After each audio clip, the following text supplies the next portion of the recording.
Hello, mate. Mate, how you going? Good. How are you? I'm very well, thank you. How are you healing up? All good, man. I've bounced back. Yeah, you playing again? I just started yesterday. I got the green light to, start getting back into it, and it's going good, man.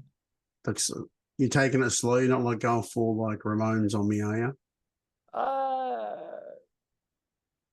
Yeah, of course you are. no, it's all good, mate. Did you check out any of the tat shows while Dan was playing? Yeah, I went to the Sydney show, because I'm good mates with like Billy Rowe from Buck Cherry and all those Yeah. guys. So it was like, catching up with everyone and catching the show. It was good, man. It was really it was a different experience this time, but Did it it feel was weird? yeah, a little, but it was fun because I just love those songs so much as it is, and Dan's a great player, so I had a really good time. So speaking of Billy, have you got any of his rock and roll relics? Not yet, but I am a big fan of those. They're very cool guitars. So You've got to get the Revenge one. I love the Lightning one. Like that, Yeah, that's yeah. the one that's the one I've got my eyes on. So there may be something in the works, but all will be revealed. Scotty from Skid Row posted a photo of the Revenge one today, but with like a sunburst.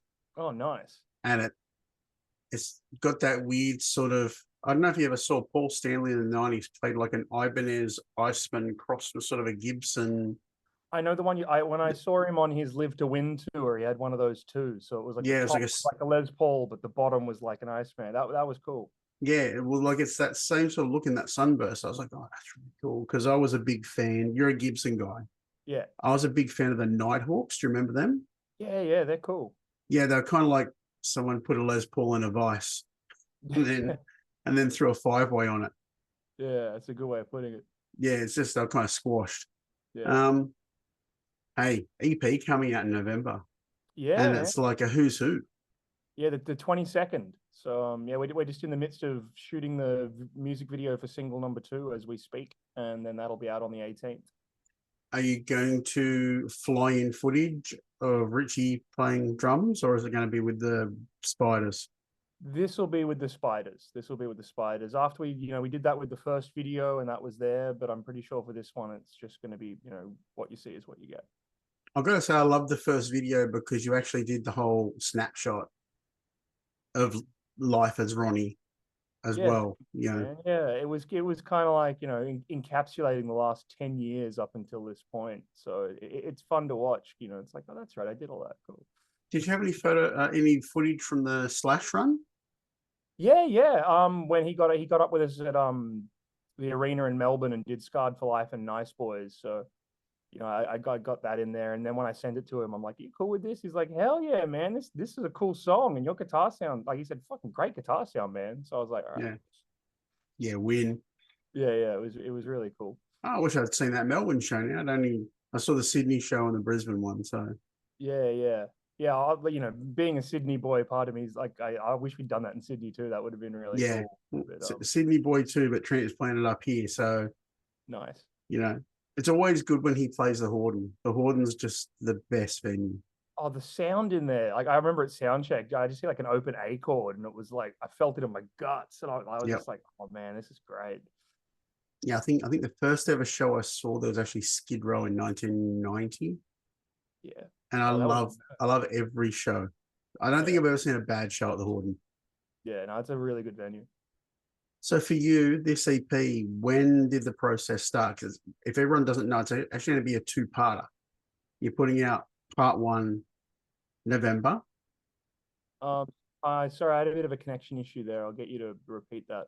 That's all You right. kind of So the EP is going to be a two-parter, correct? So you're going to have part one this year, part two next year. Yep.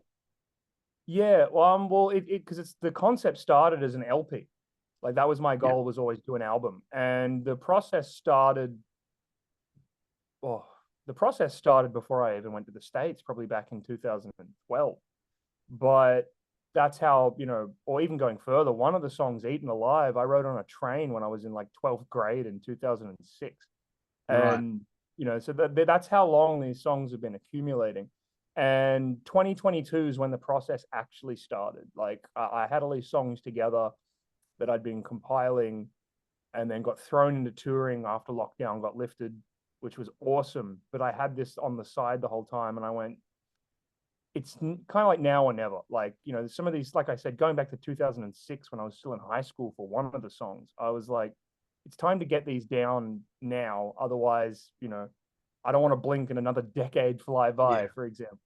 So, yeah, probably around the end of 2022, I went into One More Time Studios in Van Nuys in LA with my buddy Clay Davies. He's in Bullets and Octane now, but me and him were in a band called Future Villains in 2015.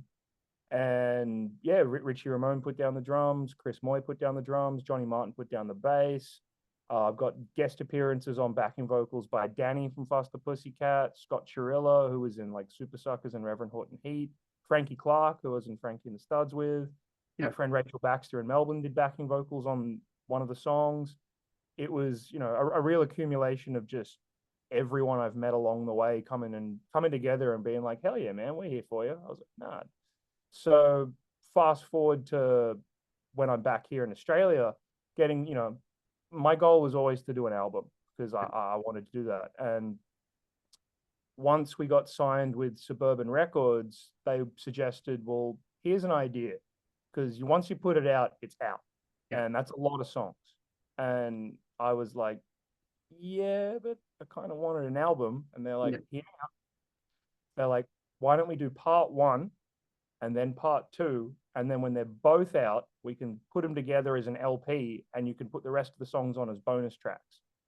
And I was like, that sounds great to me. So that's the plan we're going with. Cool. Now, you mentioned writing a song on a train. Anyone that's been on a Sydney train, that could have been the longest fucking song of all time, too. Yeah. It was. You'll hear it when it comes out. It was, you know, definitely, you know, me there, you know, what you like when you're crammed in and, you know, everyone's in their suits on their way to work, just, you know, deadpan, no emotion. And, you know, me being a little rock and roller being like, I'm going to make this rhyme. This is fucked. Yeah. It would have been horrible on that train, just awful. Yeah. But going back to it, it was one of those things because I was going through all these, because I've always been writing. And, you know, there's still some in the catalog that it's like, I'll get to that one day. And I came back to it and I went, this still holds up. If I just do this, this, and this, you know, and put it down. And I was listening to it in like the car earlier today and just went, man, like blast from the past. But, you know, because having, you know, not really been put out before, it's a new song to other people. So it's like, this is cool. Now, speaking of your car, you went full Aussie. I saw your photo of it online. So you didn't waste any time. Has it got like the quote unquote fully sick stereo in it? Oh man, like I have tortured that thing already. Like it's old school because like it's still got a CD player, so it's like a 6-stacker. So it's like I've got my CD wallet. It's like going back in time. But you need it on the visor. Yeah, that'd be great. But you know, it's not uncommon to like hear it if you're around Newtown, like flying down King Street with like the Jets or the Tats or something just blaring, and it's like, yeah, there goes Ronnie. Yeah, it's not exactly it's not an inconspicuous car. Oh no, it just screams pull me over. And you know, I love it. And it was, you know, when I got back to Australia, like I was just like, well, I'm, you know, especially a city like LA, you need a car. Like, so I got very accustomed to, you know, having a set of wheels. And I got back, I'm like, well, I'm back in Australia, I'm getting an Australian car. Like, no doubt about it. So, you know, that was really cool. Do you miss the LA traffic?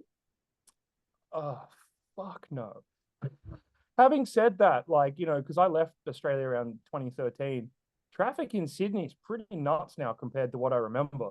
Yeah. But, you know, it's one of those things that I'm saying all the time. I even said it today. Like, people go, you know, how's it different? I'm like, everything here is so close together. Like, I got so used to, you know, being in the car for an hour just to get somewhere. It's like, you know, if you try and go anywhere between the hours of like 2:30 and 7 p.m. in LA, good luck. Yeah. You know, a 10-minute drive can be like 45 minutes if that. So it's, you know. Yeah, I think it was 4 hours from LA to Anaheim. Yep, I've done that drive. I've been stuck in that one, just, you know, bumper to bumper. It's just not cool. Yeah.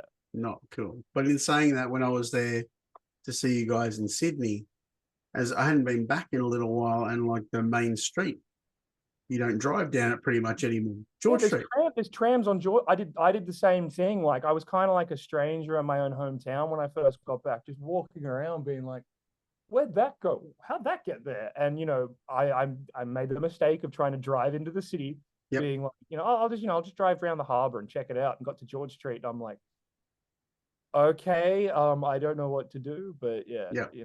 Yeah, we kind who of would have did thought that. who would have thought things had changed in 10 years, right? Oh yeah. But like I think it's actually really helped Sydney. Yeah, well, I love that's something I do love about going to Melbourne as well. It's like the trams. It's Yeah. like having that in Sydney now. It's really cool. Like I've got on them and I've ridden around, and they're great. Like Yeah. you can get the circular key like that. It's awesome. Now you have to write a song on a tram. Yes, yeah. Challenge accepted. Challenge given, challenge accepted. Yeah. All right. So you were lucky enough to play in Pussycat for a while with a guy that you play Glamfest here with a guy that I think is just so fucking underrated, which is Sam Bam. Oh yeah, he's a phenomenal guitar player. That was a cool experience. Like those guys are still like my family out in LA. Like when I first moved there, that was like my first kind of point of call was those guys. So once I did get the gig, there were a lot of people that came out of the woodwork that were kind of like, oh, it's about time. And I was like, really? Oh, cool. But working with Sam was awesome. Like, we just kind of like hotwired it and went for it. And it was, as well as a performer, not just a guitar player, like having someone that can, match my energy or have an energy that I want to match, where it's like, we were wireless and swapping side, doing all that stuff. I had a blast. I had a real blast. Well, when you played Glamfest here in Brizzy, you're on the tiniest stage known to man. Oh, I remember that day too. That was a hot day. I remember when Wednesday 13 were on and we were backstage waiting to go on. And I remember just peeking out and just being like, that's a hot crowd. Like I could tell just everyone's facial expressions, like we've been here all day. The air conditioner's barely working. So we got up and it was just kind of like, wake up, but also we're hot too. Yeah, I think the fact that it was a converted church that Wednesday 13 and Faster Pussycat were playing in was pretty funny. Yeah. That was a good mix too. Like, that whole tour, even though it was a short run, like everyone got along so well. Like, especially, the Wednesday 13 Pussycat camp. Like we were like that. It was really cool. And anything that chips on is just gonna be hysterical. Yeah. Yeah. That was good. Like that, I remember hearing your tone, and there's only one thing I could hear over your tone, and that was actually Sam's boots smashing into the stage as he kept time with every downstroke. Yeah. He's like louder than the PA with the damn fucking boots. I was like, and I'm trying to stand in front of him taking photos. And my lens is wobbling from the reaction of his boots. Yeah, that's mad. I was like, dude, calm down with the fucking jumping, dude. Yeah, that run as well. Like we were all running on fumes. Like not just the jet lag. Like even like there, I think we did Melbourne, and then I DJ'd Cherry Bar afterwards. Didn't sleep, flew to Sydney, and I remember being on the flight the next morning, and I think I was sitting next to Wednesday, and he's like, "We've all been there. You'll be fine." And I'm like, all right, I got this. And then, of course, the moment I landed in Sydney after B, I was like, I'm home. So, just fucking. I just remember by the time everyone got to Brizzy, you were all just cooked. You were all just fucking cooked. Yeah, it was hot too, but I had a great time as well. Like I remember the promoter found me down in the lobby of the hotel. Like everyone scattered to go to bed, and I was like, I'm back in Australia. And he's like, did you ever run out of energy? I'm like, I'm going for a walk. I want to get a meat pie. He's like, all right, Ronnie, whatever. I'm exhausted. I was like, bye. Tell me you went to Harry's or somewhere like that. Oh man, I wish I could recall, because I was so jet lagged, adrenaline of just being back in Australia. Like I was like, I'm gonna go look at everything.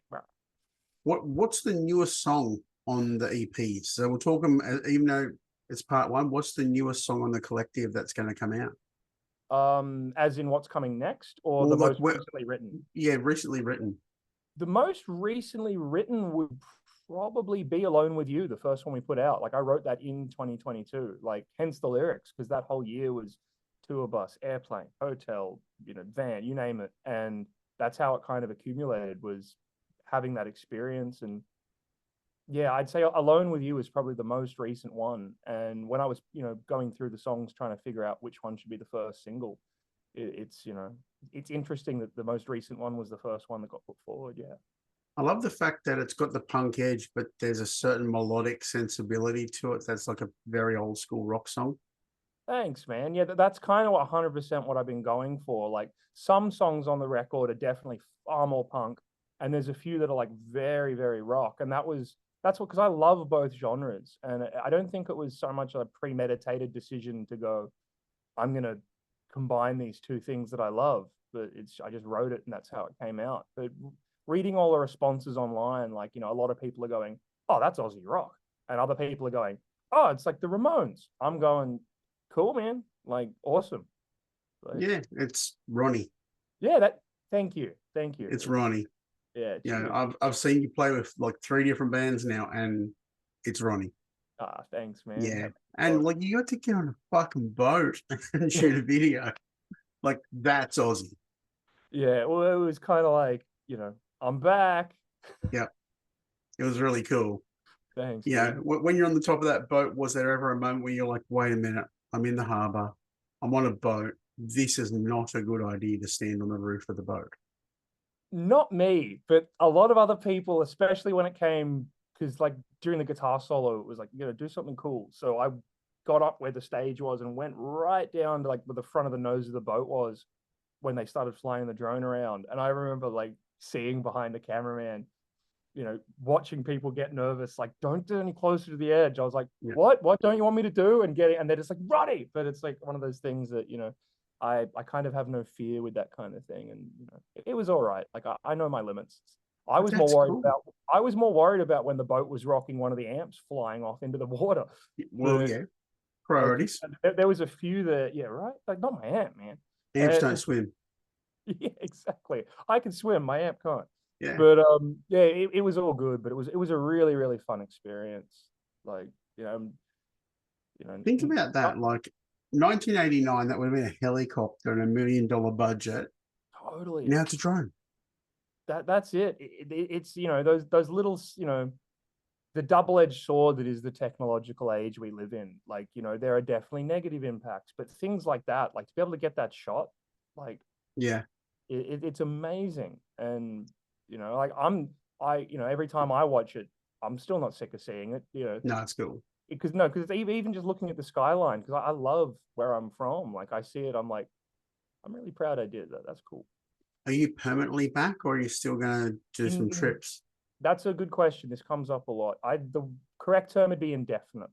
Yep. It's permanently is a very strong word. Like Yeah. as far as where I'm gonna, I can't answer that question. It's until, because Rose Tattoo is going to be done at the end of 2026. I've got some reassessing to do between now and then, but nothing set in stone.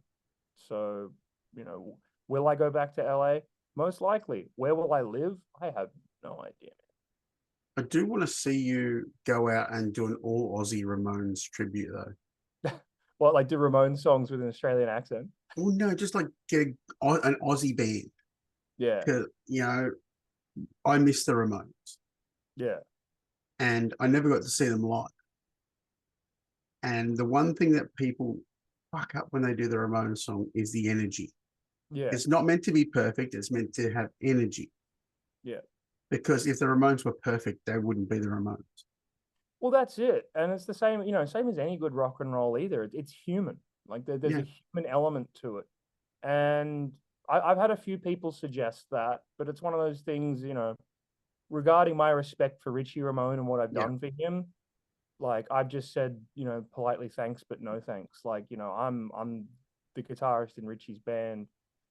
I don't want to tarnish that by yeah. doing such a thing. It's one of those things that, the offers have come in. I've had multiple people suggest that, but it's been a matter of, just politely thank you. It's just a legacy thing for you, isn't it? Not Yeah, stepping on a legacy. 100%. And that's the same for all the bands I work with, as well as Pussycat and Rose Tattoo. Like the legacy means everything to me, and Yeah, I'm doing my best to uphold my end of that and do it justice, because as well as being now a part of them, I started off as a fan, yeah. and it means the world to me. So the last thing I'd want to do is, tarnish that in a cheesy way. Like, Sure. having said that, it's like, the Redback Spiders guys, we all love the Ramones. So it's like when we're in the rehearsal room, it's not uncommon to run through a Ramones song or two because Yeah. we love them. Yeah. But it's, as far as putting something forward, with Ronnie Simmons from Richie Ramone, here's a Yeah. Ramones. Okay, that sounds cheesy. You know what I mean? I'm very mindful of, respecting Richie. Yeah. And the legacy of the band as well. So you're filming Little Misunderstood this Friday. Is it going to be a performance-based or a concept-based video? It's going to be performance-based, but it's also conceptual in the sense that it will tie in with the lyrics. Because this one's kind of a throwback to my younger punk years, growing up in the punk squats of the inner west of Sydney. And the lyrics, because everyone's like, who's this about? I'm like, it's about a lot of people. It's Right. kind of like, it's not just one individual. I kind of came up with this hypothetical character, that reminds me of a lot of the people I grew up with. There's elements of myself in there, but it was more a matter of, how do I tip my hat to that memory of a time in my life that's gone that I always look back on fondly.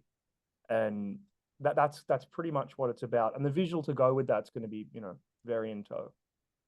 Wicked. And how long do you see? Like, because videos can get turned around pretty quick these days. So it'll be done before the single's officially released? Oh, it's got to come out when the single comes out. I'm under the pump, man. Yeah. Like we were meant to shoot it earlier, and then my hand happened, so things got pushed back to Friday. So this week has just been all hands on deck for me, just running around like crazy. And then you're going out on the road later in the year? Yes, yeah, we're doing an East Coast run. So yeah, the first shows we're supporting the Suite at the Factory Theatre. Then we're coming up to Brizzy on the Saturday. Yay. That's good. And then we've got Bendigo in Melbourne the next weekend. We're doing the Golden Vine and Cherry Bar, and Golden Vine will be with Black Aces. They're, two Bendigo boys. That'll be fun. And then we finish up back in Sydney at the Factory Theatre again on the factory floor. Awesome. So, and then it's Christmas. So it was one of those things like, I'm sorry, Adelaide. I'm sorry, Perth. I'm sorry, Tasmania. We do want to get to you. Yeah. But it's one of those things that with the window of time I had, it was like, well, we're putting this release out. We got to, and plus I want to get out and play. Like, I got very accustomed to playing like 6 nights a week. So to not have that, it's like, kind of, it's part of who I am. So to not get that, I can get a little stir crazy and climb the walls. So that'll be good. What's your 2025 looking like? I know there'll be things you can't share. There's lots of cool stuff in the works with the Tats. Like, definitely, of course, there's the Redback Spiders stuff with part 2 and eventually the LP coming out. That'll be revealed next year, along with all of the Rose Tattoo stuff. So it's going to be a year of, and hopefully who knows what else might happen with some other people I work with. But there's a lot of things I can't say yet. I reckon I see Tats playing some opening gigs on a stadium tour. Just putting it out there. Or my fingers are crossed. Yeah. Like I would love that. Yeah. I reckon something will happen next year that'll see them playing footy stadiums opening. Yeah, that'd be mad. Yeah. So what do you want to let everyone know before I let you go about the EP, about all things Ronnie? Where do they go? What do they do? If they don't have you on Facebook by now, shame on you. Yeah.